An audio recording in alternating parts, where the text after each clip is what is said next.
Good evening, everyone. Thank you for attending and for being here. I'd like to call to order the Town of Farmington regular Town Council meeting at 7 o'clock this evening. Bill, would you like to do the pledge for us? Right? It's a pleasure. Pledge allegiance to the flag of the United States of America and to the republic for which it stands, one nation, under God, indivisible, with liberty and justice for all. Thank you. We have no presentations or recognitions at this moment, so we have nothing tonight. So, Mike, would you like to read the notifications? Legal notice, Town of Farmington, public hearing. A public hearing will be held on Tuesday, March 10th, 2026 at 7:05 p.m. in the Town Hall Annex Council Chambers, 1 Monteith Drive, Farmington, Connecticut, 06032, on the Town Manager's 2026-2027 recommended budget, dated at Farmington, Connecticut, this 24th day of February 2026. Kathy A. Blonsky, Town Manager. Thank you. Kathy, would you like to get us started? Sure. Thanks, Brian. Good evening. Tonight I present for your review the Town Manager's recommended budget for fiscal year 26-27. General Fund budget recommended spending areas. The General Fund budget includes recommended spending for the town, for the Farmington Public Schools, for debt service, and for capital improvements. The recommended budgets for the Public Safety Regional Dispatch Center, Westwoods Golf Course, recreation, and solid waste collection and disposal will also be discussed. Policy guidelines. When developing this budget, the Town Council's budget target, the town strategic plan, and capital improvement policy, along with long-term financial forecasting, were the primary policy guidelines taken into account. At the January 27, 2026 Town Council meeting, the Town Council reached consensus on a budget target in the range of 2.75% to 4.75% above current expenditures. Budget drivers. Overarching budget drivers this year include personnel cost, contractual services, and operating 2 new facilities, the 1928 Town Hall Building and the Westwoods Recreation Complex. Expenditure summary. The total recommended budget for fiscal year 26-27 is $142,579,394, which sees an increase of $5,813,962, or 4.25% above the current budget. I would like to point out the asterisk notated next to the percent change for town operations. This is due to the restructuring of the Public Safety Regional Dispatch Center, which will be funded as a special revenue fund. I will go into more detail on the restructuring in the next slide. Restructuring of the Regional Dispatch Center. Funds were transferred from the town's operating budget to a new special revenue fund for the Public Safety Regional Dispatch Center. Under the structure, the operating budget will fund $1,196,526 towards the Regional Dispatch Center, while the remaining expenditures will be supported through grant payments from the state of Connecticut and contractual payments from the towns of Avon and Burlington. This restructuring resulted in a $564,118 reduction in the town's operating budget. Beyond the positive financial impact, the formation of the Regional Dispatch Center has provided significant operational benefits. It has generated cost savings for the town of Farmington, expanded dispatch staffing capacity, enhanced technology through Avon's State Core radio system, and improved coordination among police, fire, and EMS agencies. For comparison purposes, had the Regional Dispatch Center remained within the town's operating budget, the recommended operating budget increase would have been 4.34% over current expenditures rather than 2.79%. Town operations by category. I've separated the budget by category, which includes the areas of general administration, public safety, public works, community services, recreation services, and other. I am recommending a total budget of $37,458,588, an increase of $1,017,423, or 2.79% above current expenditures. The expenditure increases are due to several factors. Some areas to note. In general, this is a flat budget that has limited expansion of services. Overall, personnel costs townwide have increased due to the current job market, increased contractual obligations, and an effort to attract and retain employees.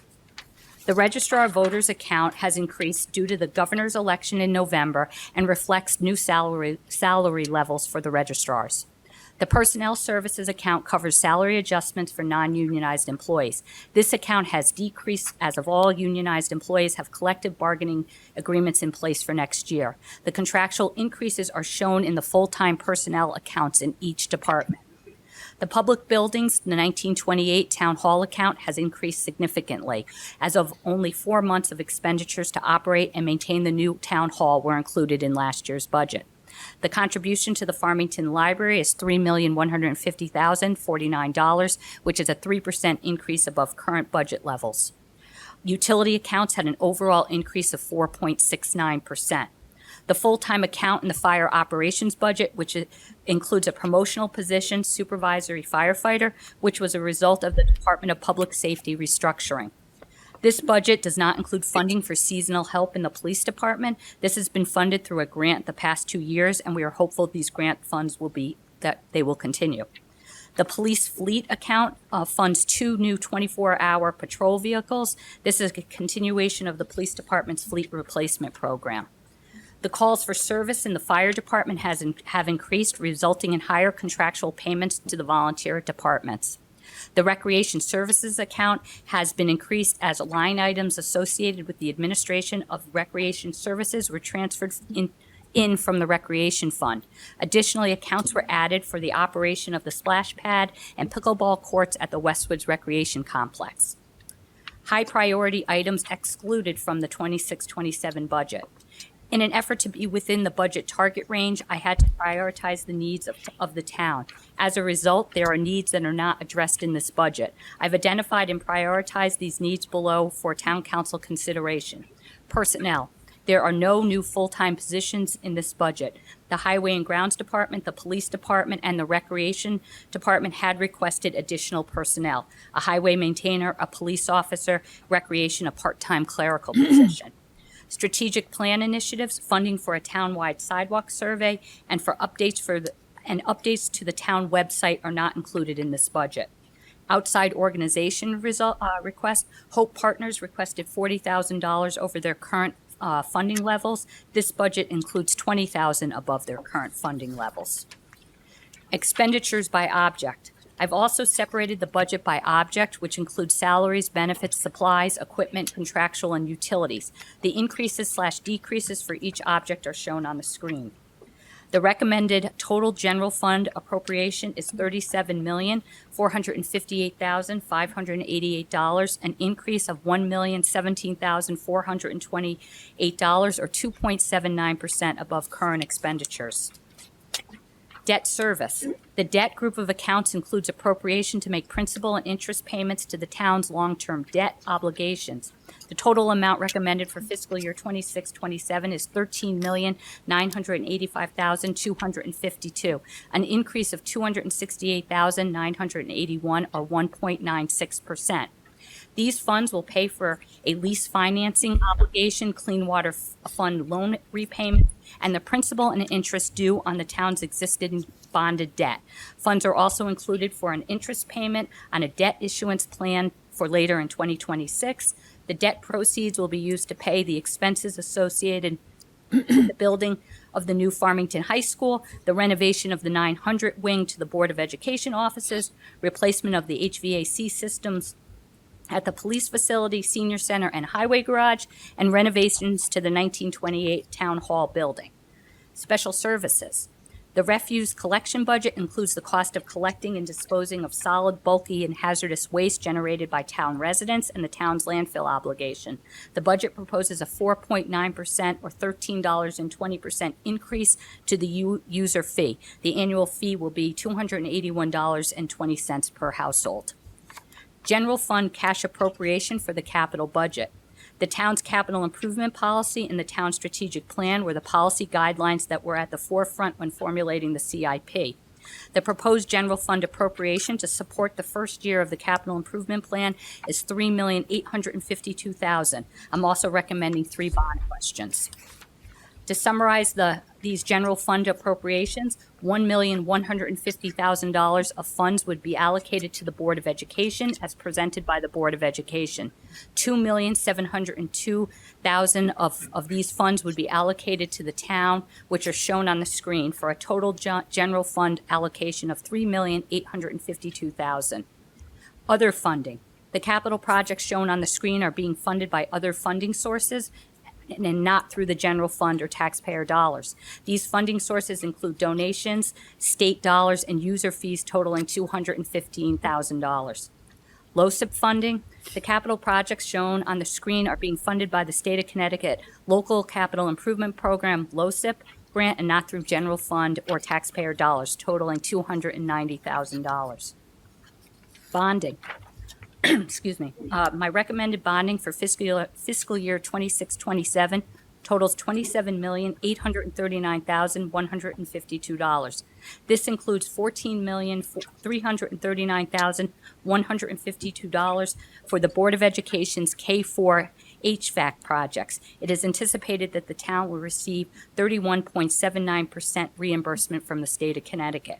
$4 million in road reconstruction, $7 million for the town hall annex improvements, $3 million for the design replacement of the HVAC system, and $4 million for the renovation to the town hall annex staple house to accommodate new offices.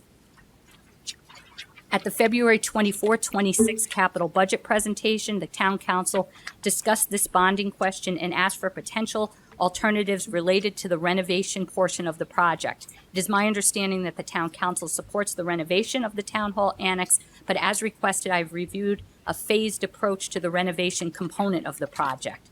A few important considerations. It is unlikely that the town hall annex could be occupied for anything other than storage in its current condition. Renovations are necessary given the town offices have remained in the same configuration for approximately 40 years without significant updates. In addition, during the relocation process, large built-in furniture items, including engineering, assessor, and town clerk file cabinets, were removed, which required demolition of counters and portions of flooring. This has left areas of the building in various states of disrepair with uneven and damaged flooring that present safety concerns for residents. Wall-mounted cabinets and fixtures were also removed, resulting in chipped paint and wall damage that will require patching and refinishing. The Staples House is listed on the National Register of Historic Places. As a result, renovation work will require federal, state, and local review and approvals. However, its historic designation may make the project eligible for grant funding to help offset renovation costs. If the council wishes to phase the renovation over a 5-year period, an annual cash appropriation of approximately $1 million would be required, not accounting for construction cost escalation. For context, projects exceeding $500,000 are typically financed through bonding. One option would be to only bond for the replacement of the HVAC system at the town hall annex at an estimated cost of $3 million, and to include a cash appropriation in this year's capital budget to complete the renovation design and obtain more definite cost estimates on that portion of the project. The HVAC project could move forward and be completed prior to the organizations relocating to the town hall annex. In the fiscal year 27-28 budget cycle, the town council could then determine whether to bond the project to complete the renovations in full or to begin funding a phased renovation approach. Water pollution control budget. The Water Pollution Control Authority will hold a public hearing on its budget on March 11, 2026 at 7 p.m. in person. The budget shows a 3% increase per residential and commercial sewer user fees. There is no increase in the residential connection fees. Expenditure summary. The total recommended budget for fiscal year 26-27 is $142,579,394, an increase of $5,813,962, or 4.25% above the current budget. I will now call on the Superintendent of Schools to present the Board of Education's budget.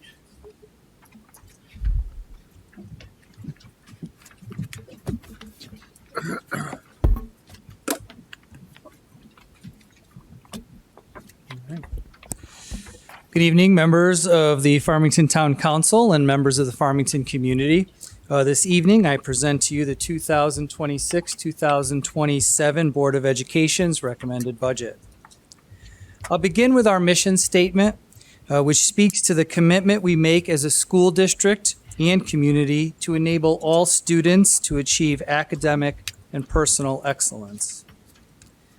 Just as a strong financial portfolio requires a clear strategy, the budget development process is guided by our district's vision of a global citizen and supports our core beliefs, theory of action, equity framework for teaching and learning, and the Board of Education's visionary goals and priorities. Together, this framework acts as our investment thesis, ensuring every dollar spent is strategically allocated and moving us ever closer to our goal of developing true global citizens who are engaged collaborators, empowered learners, and disciplined thinkers. The dividends realized by our community's past investments are evident in the exceptional performance of our students and are highlighted on these next few slides. Farmington continues to experience market-leading returns and is a model of excellence in education, both here in Connecticut and beyond.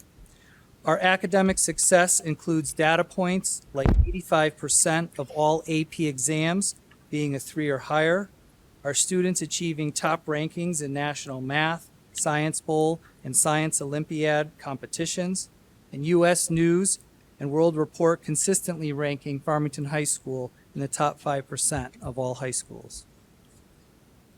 Farmington also remains a front runner in innovation, as you see represented here, with achievements such as our economics team qualifying as one of only 8 national finalists, our 8th graders successfully raising and releasing salmon into the Farmington River, and our middle school's medical moment learning experience, which received the Connecticut Association of Schools Educational Citizenship Award.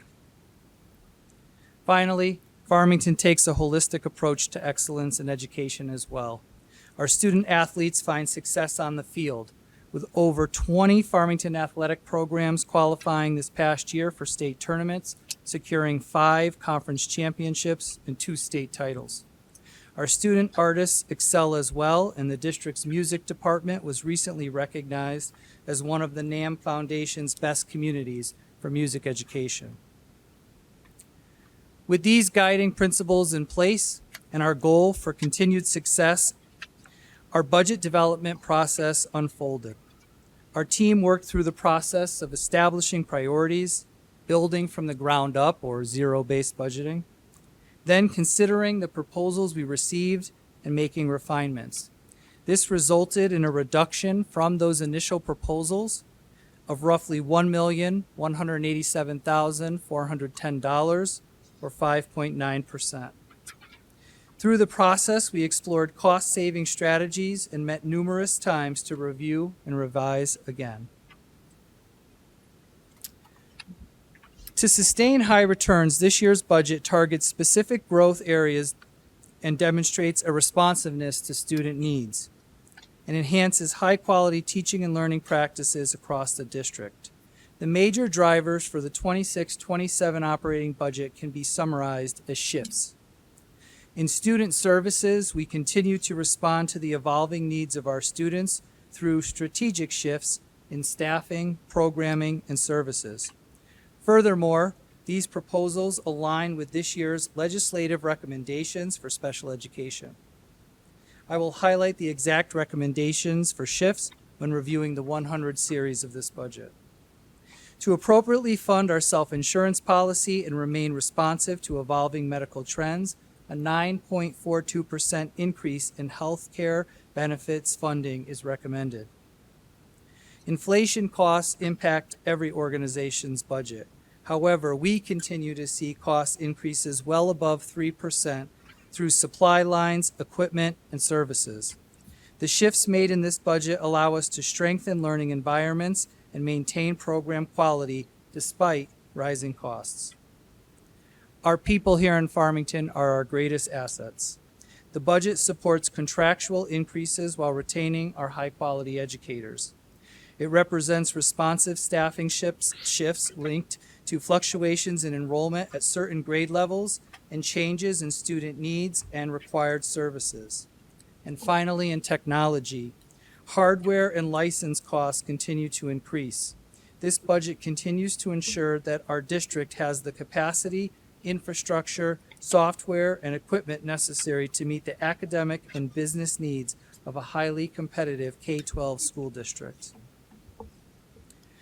In addition to these major drivers, this budget maintains and advances academic excellence through innovative programming, promotes continuous improvement, supports contractual increases, supports increased student needs and the support required, addresses significant cost increases in certain goods and services, addresses continued state and federal legislative mandates, and maintains class size in accordance with the Board of Ed policy.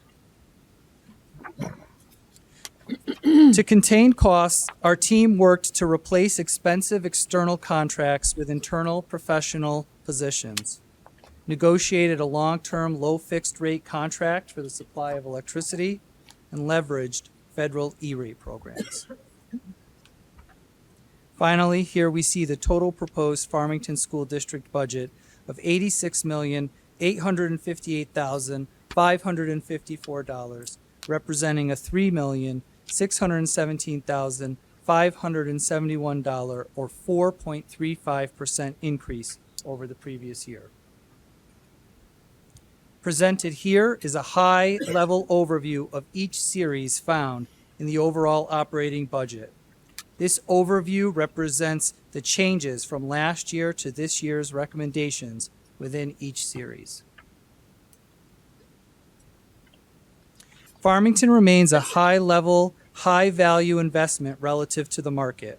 We rank 131st out of 166 districts in pure pupil expenditure, spending $2,068 less per pupil than the state average. This demonstrates our ability to deliver top-tier results with exceptional fiscal discipline.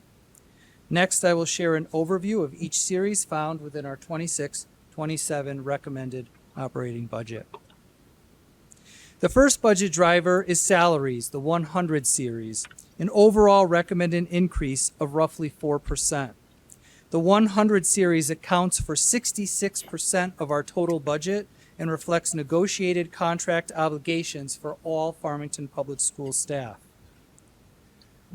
Shown here is an overview of one of the major drivers and the shifts in staffing we are recommending for the coming school year.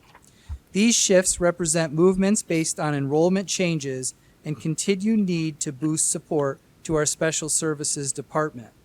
These shifts include a reduction of roughly 7 positions at the elementary level based on current enrollment projections, and the addition of a supervisor for special services to boost leadership within that department, as well as the addition of a care team member who is a certified teacher that specializes in behavioral and mental health support for our students. This addition will also meet a new state statute requiring school districts to provide job-embedded coaching and support for special services staff members. And finally, the addition of part-time speech and language pathologists and school psychologists to respond to the growing need for services within these areas. It's important to note these are not new positions. This is additional time for existing positions within our current staffing. Overall, these changes lead to a total reduction of 4.3 certified staff members for the 26-27 school year. Moving on, we see our non-certified staffing shifts. As mentioned earlier, a goal for our special services department is to move away from contracting staff from outside agencies to hiring our own FPS employees. These moves, though cost neutral, should help ensure less variability in long-term costs while improving consistency and quality of services for our students. The next budget driver is the 200 series, or employee health benefits. The 200 series accounts for 15% of our overall budget request. This account covers 100% of expected paid claims, administrative costs, and employee life insurance. The 9.59% increase is driven by overall trends and derived from recommendations made by One Digital, our insurance broker. Services is the next budget driver. This series accounts for 16% of the total budget requests and includes an overall increase of 1.28%. This account reflects contractual obligations in transportation, electricity, special services, consultation, and tuition costs for our outplaced students. Also covered within this series are major facility projects, summer school programming, professional development costs, and technology software systems. The 400 series, or supplies, accounts for roughly 3% of the overall budget request. The 2.42% recommended increase covers all instructional materials necessary to support the curriculum, as well as the supplies utilized by our maintenance and custodial staff.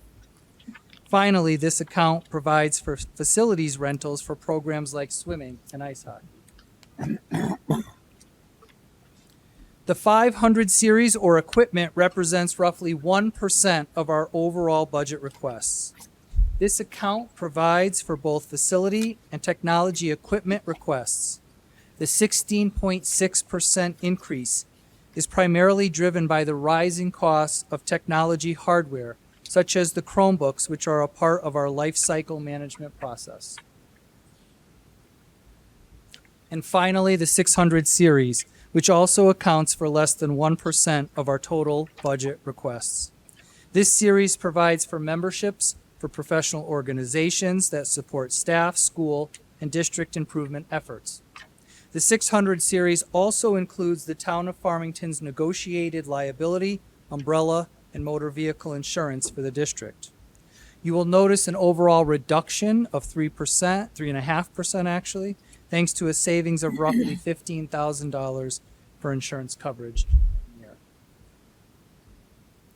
Here we see a final view of the Board of Education's recommended budget by series for the 2026-2027 school year. Next, I will provide a review of our capital budget requests for the coming year. Capital budget was presented in detail to the Town Council during their February 24th meeting. The Board of Education's recommended capital improvement budget of $1,150,000 with an additional request of $14,339,152 bonded for HVAC projects at our 4 elementary schools. The capital improvement budget process is developed to address both short and long-term projects that help us to maintain and improve our facilities and operations. Recommendations for the capital plan come from our K-8 facilities review, feedback from our schools and head custodians, our 10-year security audit, our district's health hazard, safety, and security plan, and the Tools for Schools report. This slide provides a more detailed view of the proposed HVAC projects for each elementary school, as was mentioned earlier. These costs assume a multi-year phase-in. Discussions have been ongoing, however, regarding potential cost savings should the district move forward with multiple projects in one fiscal year. This final slide shows the capital improvement project plan over a 7-year period.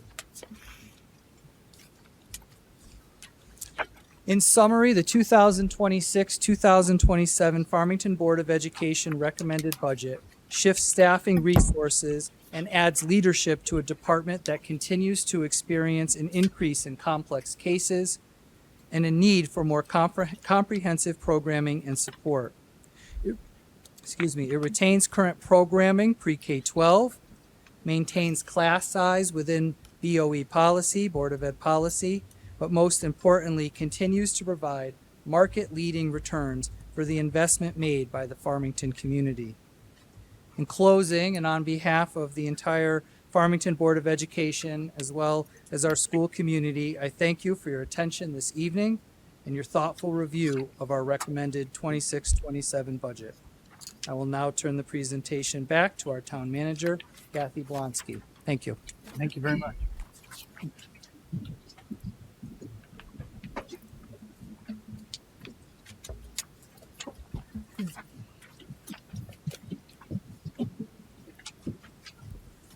Thank you. The grand list. The grand list is broken down into 3 categories: real estate, personal property, and motor vehicles.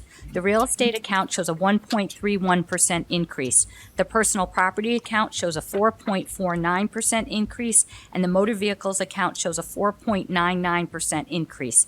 In summary, the grand list increased by 1.75%, or $79,495,840, for a total grand list of $4,614,312,982. Some items to note on the grand list. Real estate. The increase of the net taxable real estate is from apartment construction and development, residential development, and medical office construction. Personal property. The growth in personal property was mainly from utilities and commercial businesses. Revenues by category. I've broken down revenues into 9 categories: other property taxes, license and permits, fines and penalties, interest, grants, service charges, other, Westwood's contribution, and fund balance.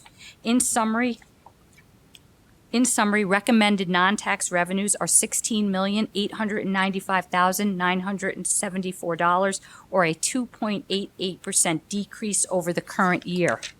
Some pieces of information to note. State and federal grants have increased from last year. Based on the governor's budget, the town is projected to receive an additional $205,722 in state and federal grants.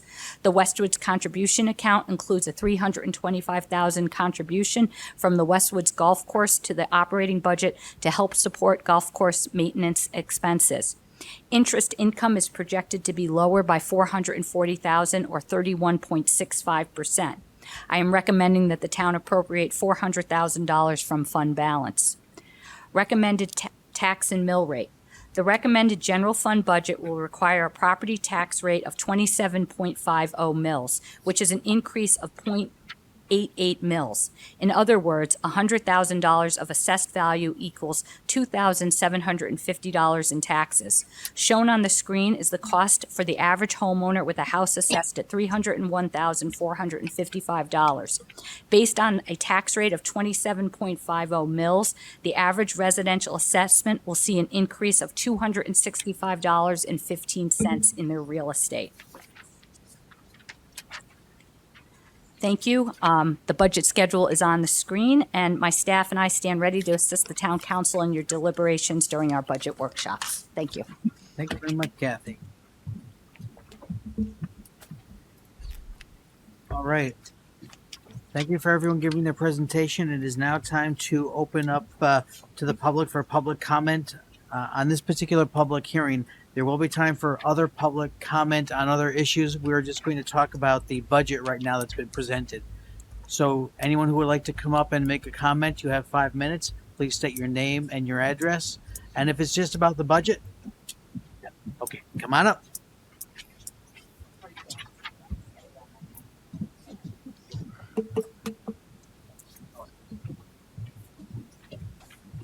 I actually don't have very many questions. I have, and maybe it's my ignorance more than anything else. Before we get started, name and address before we get started.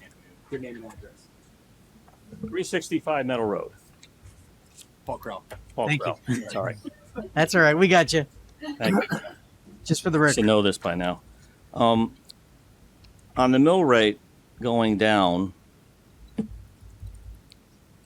I'm a little confused. If the mill rate's going down, why would anything else be going up? With the, I mean, it's not a big increase per se, but I'm not quite sure. Usually when a mill rate, unless there's been a change in the amount of money that's been brought in. It's the change in the mill rate that's going down. Right. The mill rate is actually still going up by 0.88%. Last year it went up by 1.17. All right, so it's going up 0.88. The difference in the increase. Got it. Okay, I understand that. Let me check my other questions that I put on here.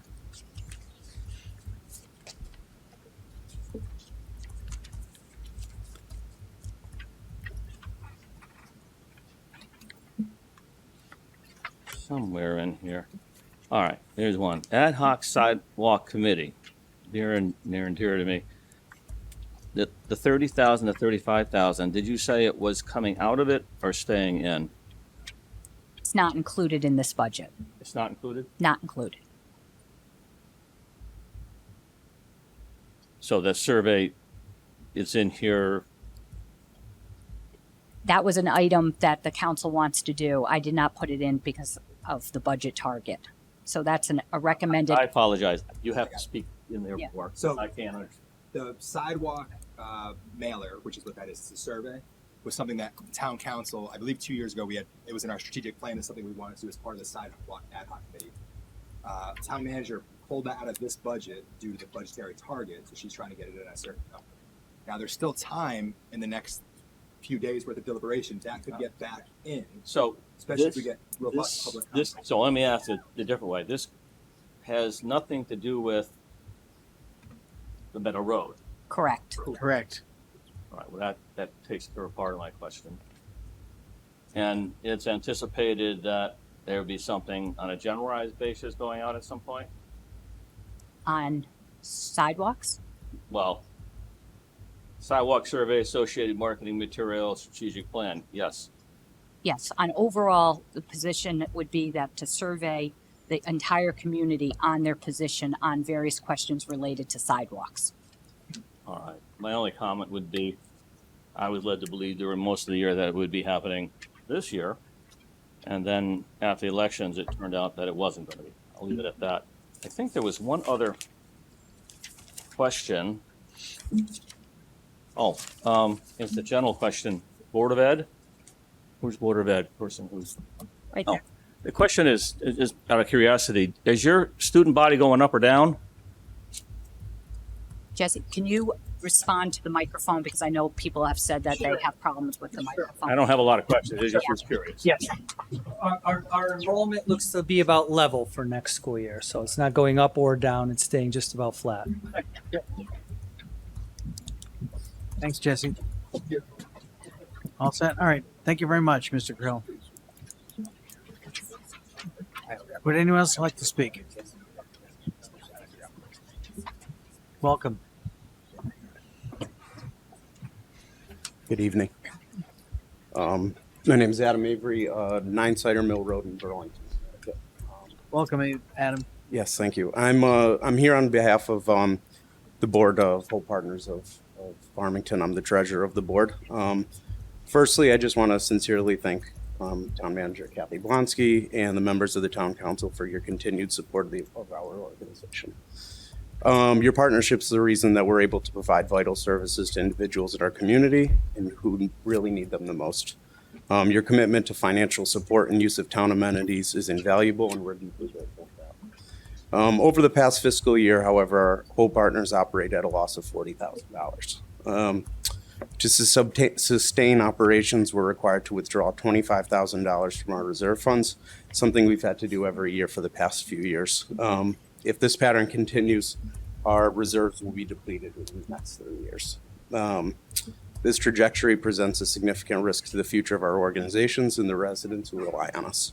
I do want to highlight some progress we've made. Over the last 3 years, our efforts to strengthen our financial outlook have seen a reduction in our deficit by half.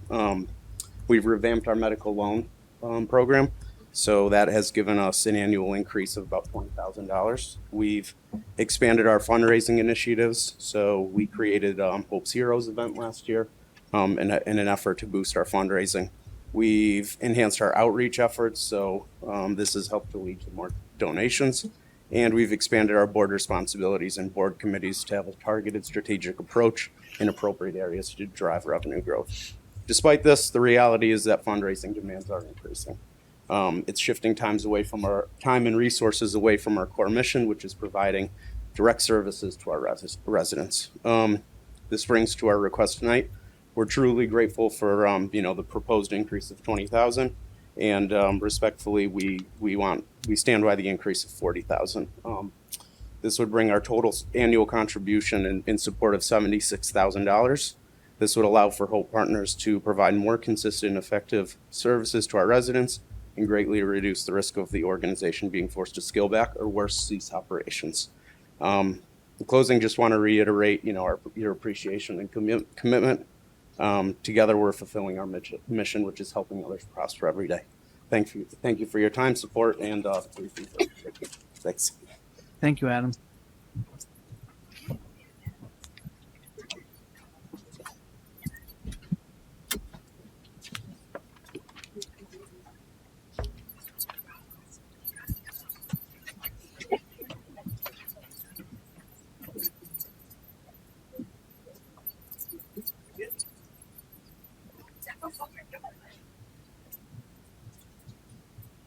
You can introduce Yago too.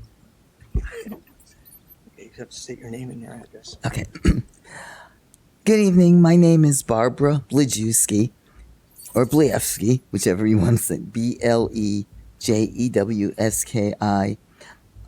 I live at the senior housing at Hunters Ridge, 26 Hunters Ridge, and I have an apartment there. I rent an apartment there.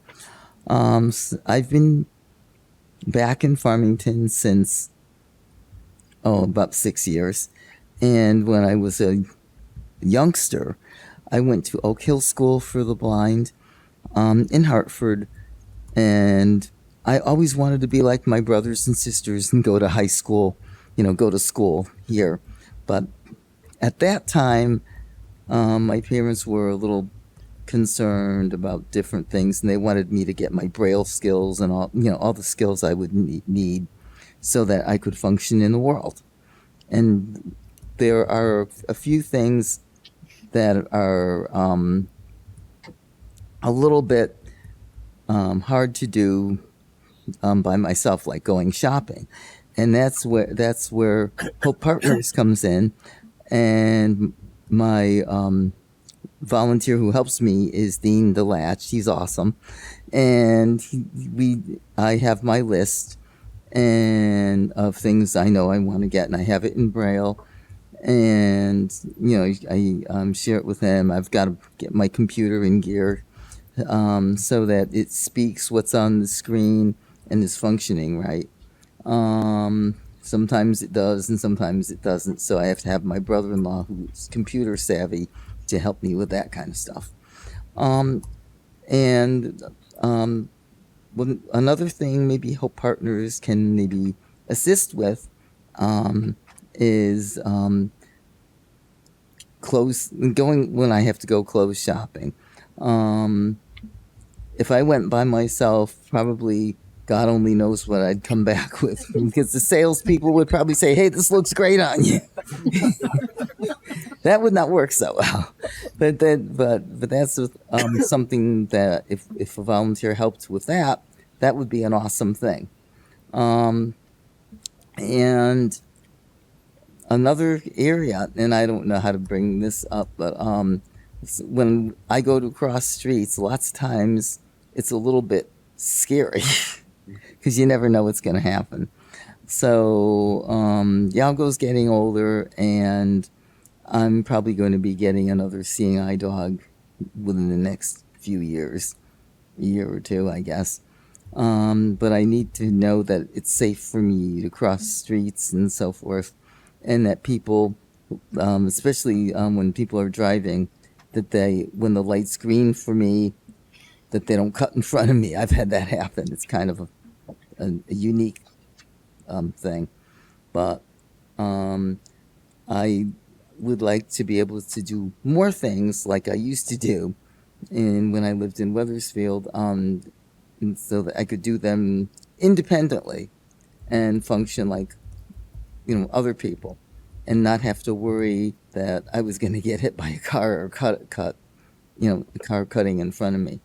And I don't know if that's something that I can work with of the appropriate departments on, but that's the more I can do by myself, the better it is, and the better it is for Hope Partners because that means functioning more independently, and I can work with them when I need to, like for grocery shopping, and maybe the other issue with clothes possibly, or a few other things that will come to mind in day-to-day traveling and functioning.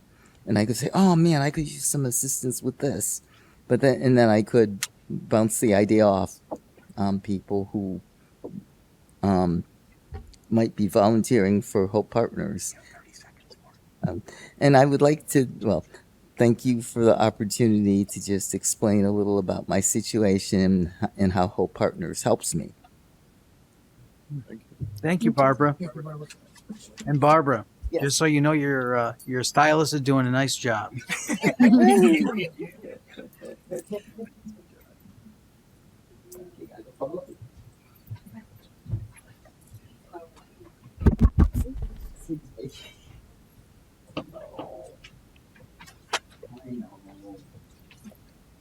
Would anyone else in chambers like to make a comment?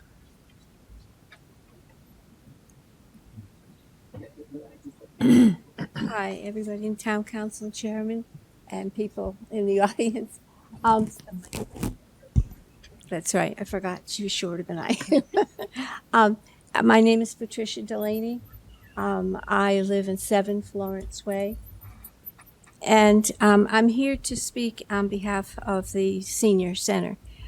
I was noticing tonight as we opened up, looking at all of the charts and all of the lines and all the monies attributed to each line, the line that seems to be missing from all of those charts is the line that shows us the Senior Center, where we are lobbed in with a few other things. And so when you take a minute to look at us, you have to really understand that we're not part of a line, we're separate. And so my purpose in coming tonight is to ask you to take a look at this 26-27 budget and look at us as a separate line and how we operate and what we do and how we raise our monies and where we get our monies from. So I'd like you to ask us to not forget us just because you can't see us. So let me give you a peek into the Senior Center. 800 to 1,000 people come through our Senior Center weekly. 250 people per day visit the Senior Center.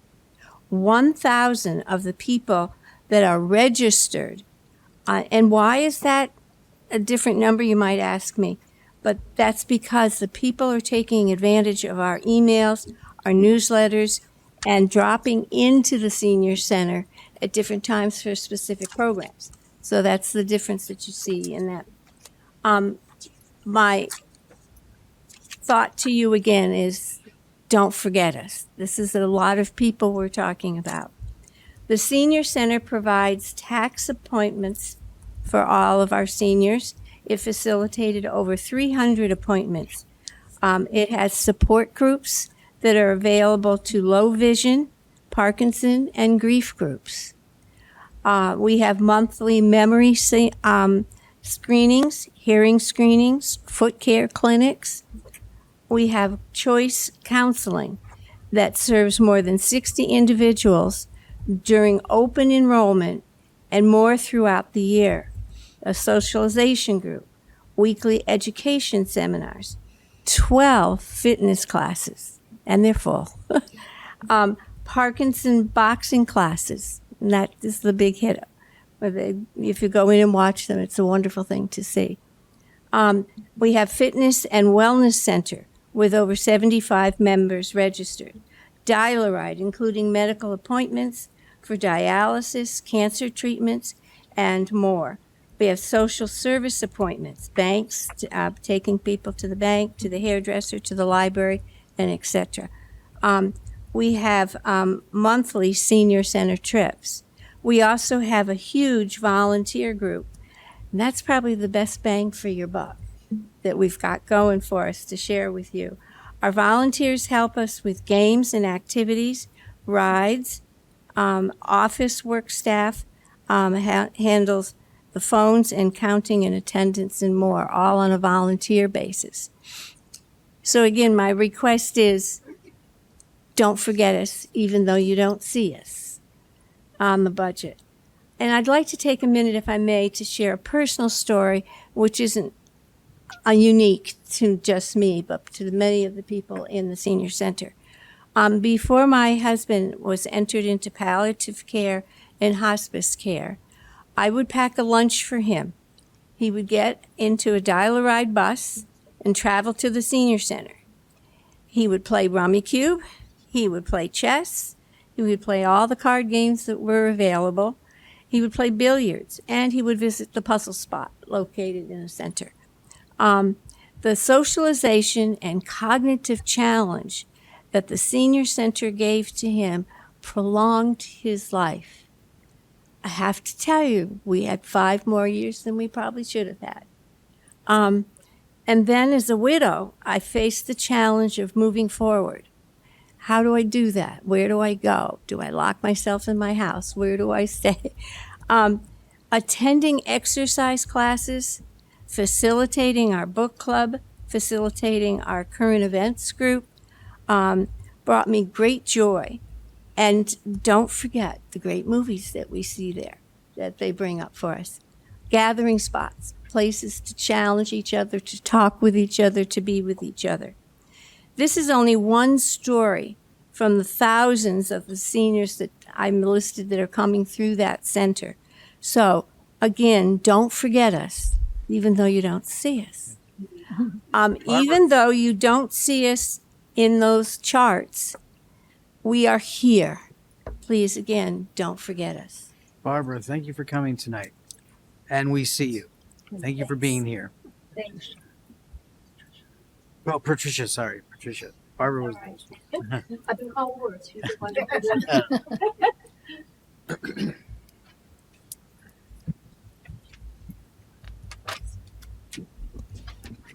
Tim Kelly, 62 Westwood. I know you can see me. Okay, I want to comment on a couple major capital outlays in this budget that are clearly nice to have versus need to have. When I first saw the rental project request for this now Old Town Hall, I thought it was a typo, that it was $700,000 as opposed to $7 million. I mean, for $7 million, you could basically build a whole new building. Heck, it would be cheaper to knock it down and put in a cricket field. I mean, we'd save the maintenance and, other budgetary upkeep items. Since we decided to spend $17 million and move all the critical town operations over to the newly renovated 1928 building, the old annex is really just being offered as additional office space and storage for some of our valued nonprofits. Hope Partners is currently housed at the senior center, which makes sense because that's who they serve.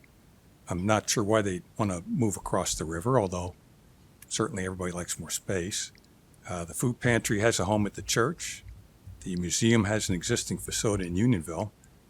The probate court could actually be housed elsewhere given the amount of vacant office space on the market. Then there's the artist to be named later. I don't know. Look, I'm okay with keeping this annex and certainly the Staples House to help folks out, but not for $7 million.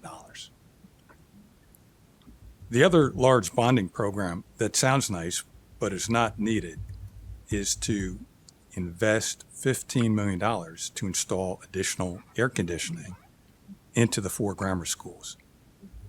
Today, I believe they all have AC in the offices and cafeteria. The plan to try to embed AC into all the classrooms and buildings that are 60, 80, 100 years old and never designed for it can inevitably yield uneven results at best. And cutting into these old facilities can open up a can of worms. Since Farmington Schools struggles with controlling annual operating costs, Has anyone calculated what it will cost per year in electricity to run AC across the 4 schools? Here in New England, we just don't get that many truly hot days in September and May.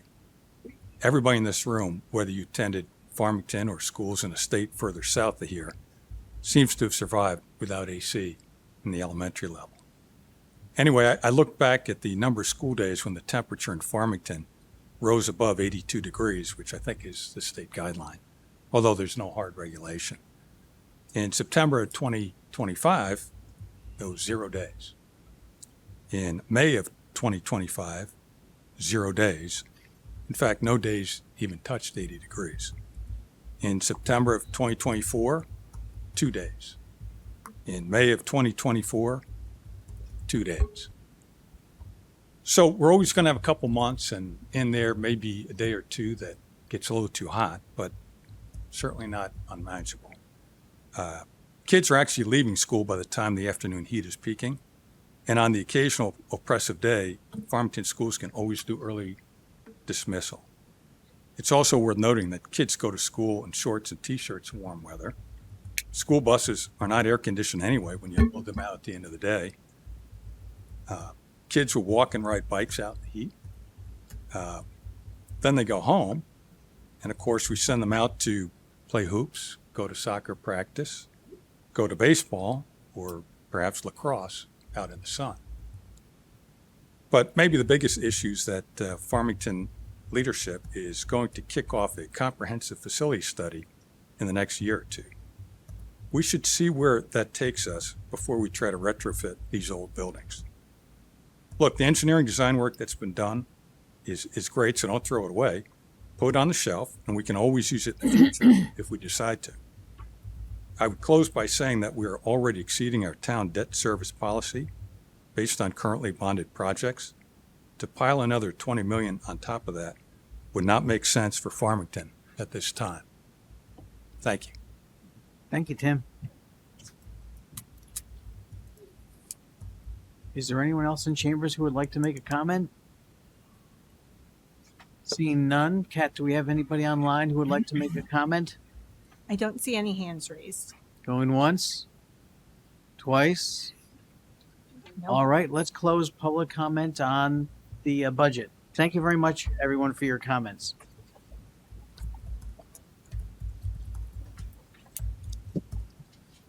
Next, we have the reading of the minutes. Oh, I'm sorry.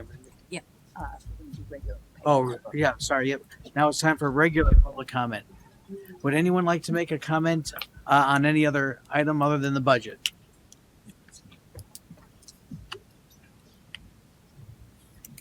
I'm not quite sure how to do this, but I think maybe I'll try to come from a different direction. Paul Krell, Meadow Road.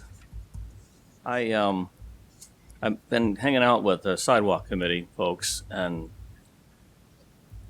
I've been concerned about what's going on, but I don't think I've ever gone so far as to say why I was concerned.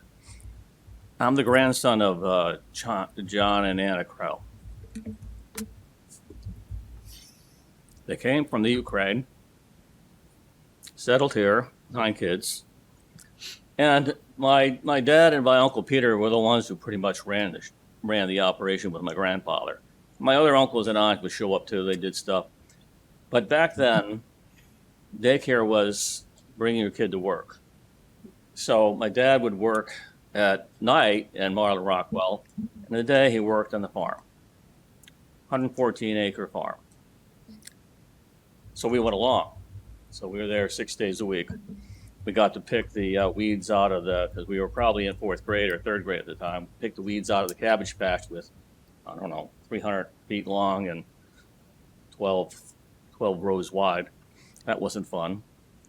Pick the strawberries. My job in particular ended up being running the stand. So you were all too young to have seen me selling corn at the stand. But the stand was about the size of that desk over there. We had a little awning, so when it rained. And so for 4 or 5 years, I worked there. I guess I'm trying to give the impression I know more about farming than you think. I used to ride my bike down Meadow Road to go fishing in the what's now the dump. They had big bass in the sand pit there. And so my dad, when my grandparents died, he and my uncle inherited it. My dad got his one ninth because he didn't have they each could split it of the 9, and they paid their money, and you wouldn't believe it. It was only $300,000 for the whole farm. It's hard to believe. Of course, this was back in 1960 something. So my dad took the opposite side of the farm, which is where we're putting the sidewalk.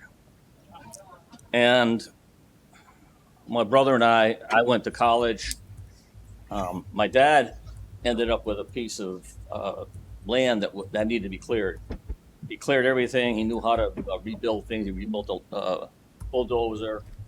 And he did all this work. And then they asked me, "You want to buy our house? Because we need some money so we can build a house there." So I said, "Okay, I'll do that." So they built the house. They put in 250 blueberry bushes. And he planted everything. He was one of the best gardeners in the town.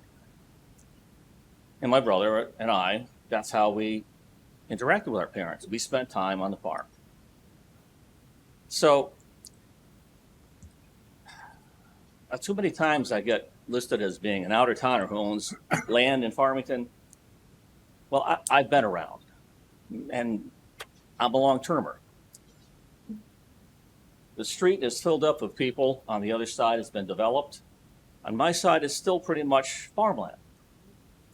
I commented earlier, check my time, about the issue of surveying the folks on our street, which up until August, you guys up there that were involved with the sidewalk were in favor of. And then I was told that by the office, not that we want to wait until after the election because they didn't want to become political. Now, if you think about it, it is political. That's really what it comes down to. After the election, I didn't hear about anything, and all of a sudden it disappeared. And the next thing I heard, we're going to have that hearing on whatever it is, the 30th of April. So there's a big gap between the two. I had hoped that we were going to get something to be able to do. We didn't. And so now here we are. I mean, we're fighting not to have it on our side. I've gotten together with some of the other folks, including the Hines folks. I had some discussions of what their thoughts were. I still think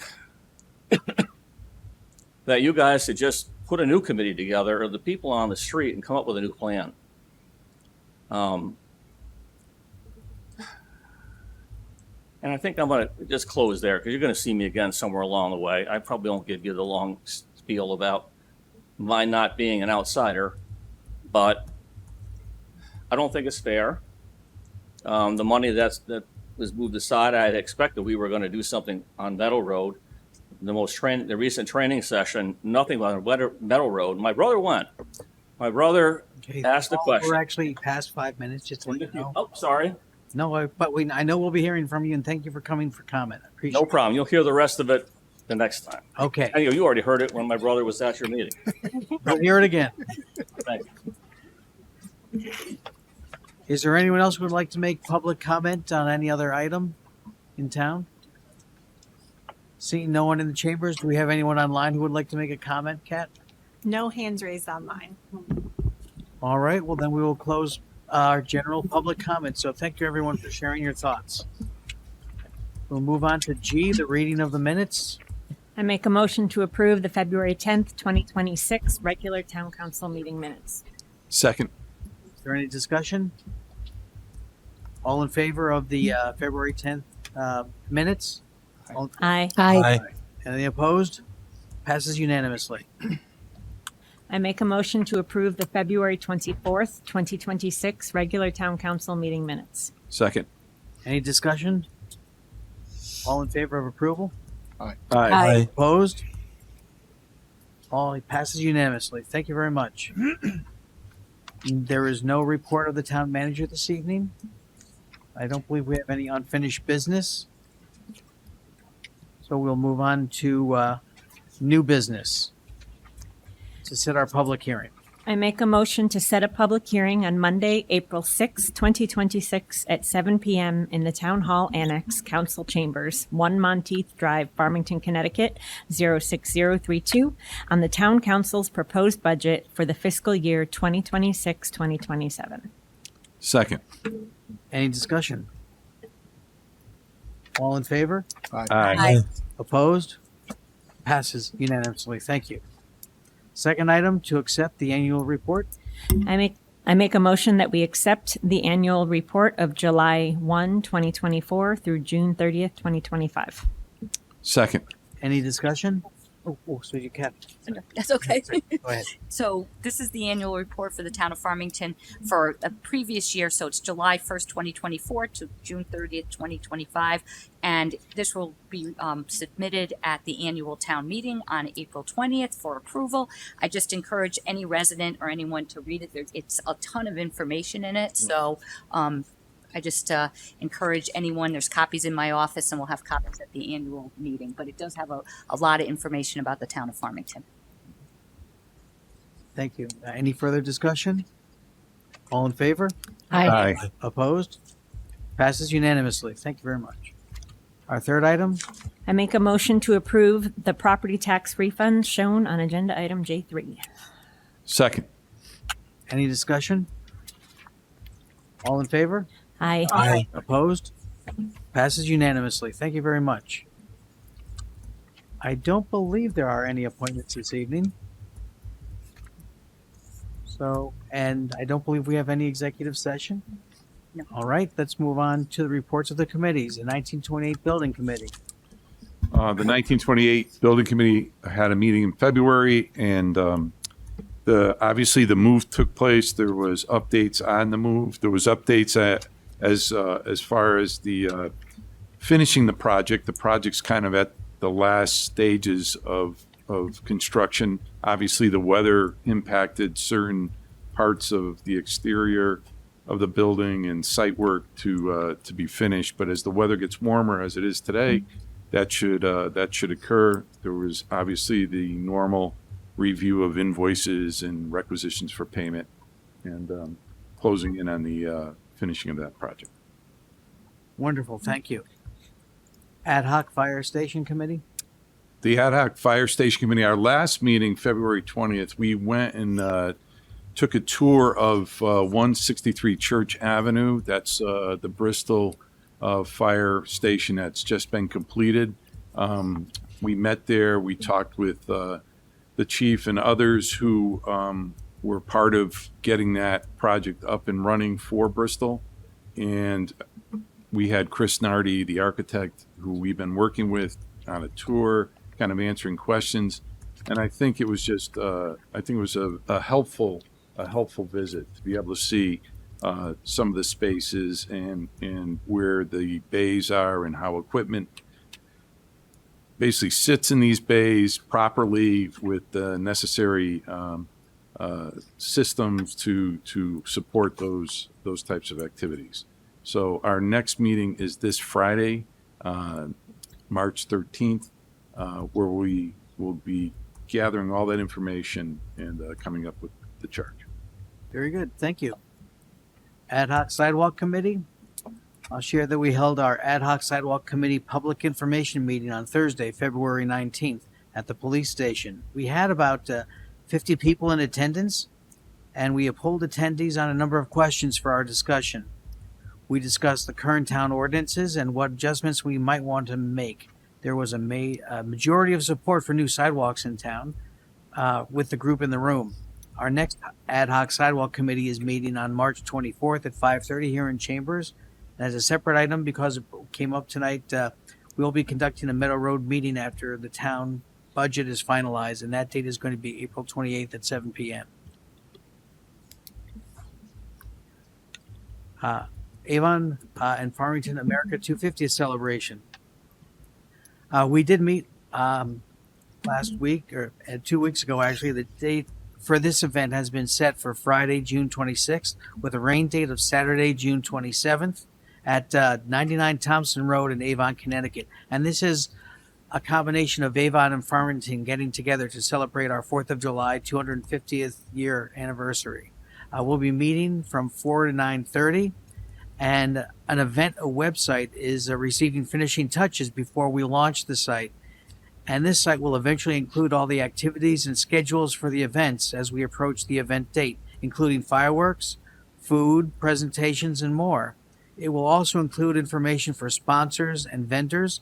And if you would like to be a part of this two-town celebration, please go to the site and you can sign up to be a volunteer or a sponsor or a vendor. Be on the lookout for more details, and make sure you save the date and be the first to share this information with your friends. Okay, next we have the Board of Education. No update at present. I mean, we're in the budget sessions, and they'll be here tomorrow, and we'll be going over things in greater detail. But it's basically budget season at this point. So. Here we go. Yeah, exactly. All right, Conservation and Inland Wetlands. Conservation Inland Wetlands met February 18th and March 4th.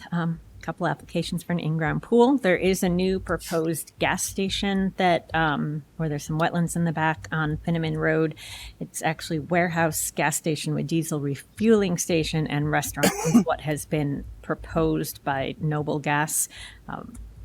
And that is still under consideration, I believe. And then there is also another proposed development at 598 Plainville Road for 18 housing units, and as due to potential wetland impacts. Wetland impacts, that is also before the commission. Their next meeting is March 18th, 2026, 7 p.m. on Zoom. Good question. Where's 598 Plainville Ave? Do you know? I don't know. Okay. No, I meant to look at it. Okay. It up, but No I worries. forgot. I'm trying to put you on the spot. Yep. I'll look it up. We're going to Google it. Okay. How about Economic Development Commission? Our last meeting was canceled due to weather impacts, and so we'll have the next meeting, and I'll give the updates. All right. How about Farmington High School Building Committee? We met last week. The project is phasing down. It was decided that the building committee will effectively just defer now to the finance subcommittee for the approval of invoices, change orders, and things of that nature. And the building committee itself will really not meet again until the finance committee does its work. What's going to happen is there's going to be conditional approvals as the finance committee meets, and then there will be a meeting either May or June. I think, Kat, we weren't quite sure when that would be, but the target would be May or June. And at that point, the building committee will reconvene and then do a pro forma adoption of all of the work that's been done. That will be done between now and then. And then it's my understanding that the building committee will close its charge and be complete. Wow. And returning and bringing to the town a project that was on time and under budget. And so hopefully we should have a conversation about how we can recognize that here at the appropriate time. We should definitely do that. And the other thing is that we've been kind of talking about it a little off table and on table as well. There is the issue of there is still money left that is eligible to be bonded, and we talked about it during the bonding presentation. Our town manager did a great job kind of bring it forward to us for us to consider how to handle that extra money with respect to the track and the field project, and that'll come to us, and then we'll have an opportunity, I guess, subject to you, Brian and Kathy's work, either late summer, early fall, the conversation of how we're going to bring that and do that in a way the town is aware of it in a transparent way, so the town knows what we're considering at that time. Mm-hmm. Absolutely. Thank you. How about Town Planning and Zoning? Certainly. The late February meeting was canceled due to the snowstorm. At last night's meeting, there were a couple of routine sign approvals and 2 public hearings. One was for Miss Porter's School, which is planning a summer camp on 27th of June through July 3rd. The approval was to allow light standards with generators, so there's going to be a lot of light and some noise from the generators. They did receive about 20 letters of support from all over local residents in the community. Not a single negative one. So the approval was given for 1 year. We'll measure the noise and the lights, and then they'll come back in the following year to see whether that could be extended. The other public hearing was for Horton Electric, which has premises across from on New Britain Avenue, across from our Public Works garage. They want to pave some additional area and wanted some exception for impervious. In return, they did a very thorough presentation and are going to give the back area from their property to the river as a conservation easement because there's bald eagles there. There was a lot of discussion and work on the drainage, and they're going to allow us with our garage to be participate in that. So it was a win-win discussion and was fully approved. In terms of other things, the affordable housing report was presented.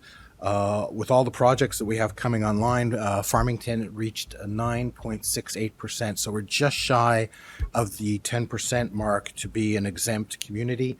When the projects that we have, 1600 New Britain Avenue and 402 Farmington, Warren, when they come online, will certainly be, I think we were estimating about 10.3%. And then when 20 Scott Swamp Road. Wow, that's harder to say than I thought. When that comes online, we'll be bulletproof in terms of that margin, but we'll get to that next year. Lastly, preparations are getting underway to support the new plan of conservation and development. So some of the pre-work, like preparing the RFP and things like that, so that we can hit the ground running in the new fiscal year. That's it. Excellent. Thank you for that. Are there any other reports? Or anything that you would like to share? Yes, Brian. I just want to have everyone mark their calendar. Saturday, April 25th, 8 to 1, townwide cleanup.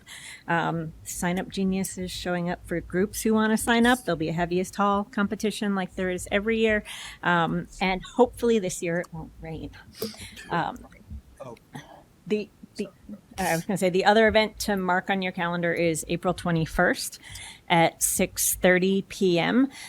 Green Efforts is hosting its first of what we hope will be a series on how to reduce waste for residents and waste reduction. And it will be a presentation by a master gardener who's going to talk about composting and things folks can do to take organics out of their home trash. That's it. It'll be at the library. Excellent. Thank Brian, you. I have one too, sorry. Please. I did too. It's a very, very makeshift one, but because we haven't had a liaison to the library because we had that in between you and I when we switched back and forth. The Maker Fair is coming up. I was. Is that what you're gonna say?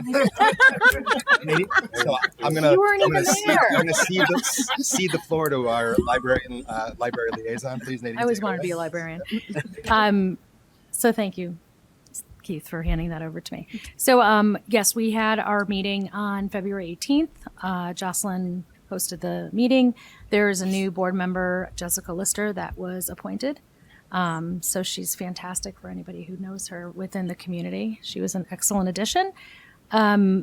Discussed around the challenges about maintenance of the library and through the seasons and the cold and whatnot. So I think some of that we see in our budget and the request. Additionally, staffing for a position who has retired was underway. Another area was around, they're no longer supporting the passport services and renewals. So I think that was revenue that was coming in that no longer is coming in. And then just reviewing results of the lending and their programming and their budget and how they maintain within their budget, which is great. And to highlight that on March the 22nd between 1 and 4, there is a Maker Fair at the library. So encourage all of our town members to please go into the library and take a look. It sounds like a really impressive event. And our next meeting is April the 15th.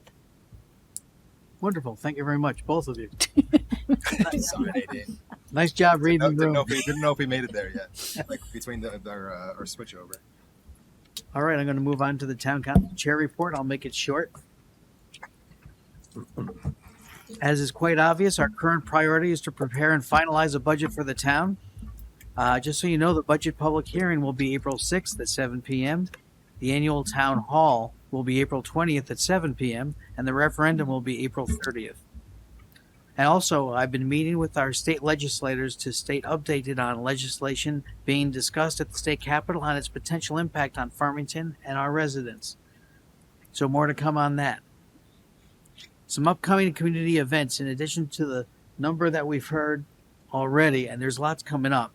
The Farmington Community Chest is having their March Madness Mixer at the Farmington Polo Club on Friday, March 27th at 6. You can purchase your tickets online. It's a great organization. Also, the East Farms Volunteer Fire Department is having their 52nd annual pancake breakfast on Sunday, March 22nd, 7 a.m. to 12 p.m. at the Firehouse at 94 South Road. Again, be on the lookout for information about the Avon Farmington 25th celebration on Friday, June 26th. Save the date and tell your friends, and I'll see you there. To find an extensive list of upcoming events in Farmington, check out the Explore Farmington website, and also, if you can, sign up for the Explore Farmington newsletter. Hope you all had a very successful spring forward. All right. I make a motion to adjourn tonight's town council meeting. Second. All in favor? Aye. Thank you very much, everybody. Good night.